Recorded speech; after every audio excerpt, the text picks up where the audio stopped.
Salam dostlar, mən bugün sizə Korey dili dərsi verəcəm. Birinci samitlərdən başlayırıq. Birinci səs giok, giok, g, k və g səslərini bildirir. İkinci nin, nin, n səsini bildirir.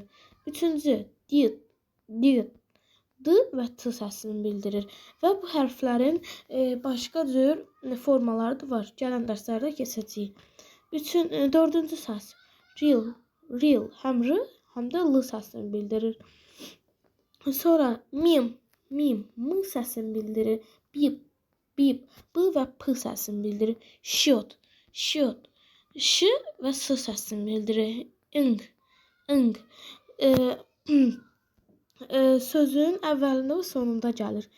Və əvvəlində gələndə heç bir səs ifadə etmir, sonunda gələndə isə ing səsini ifadə edir.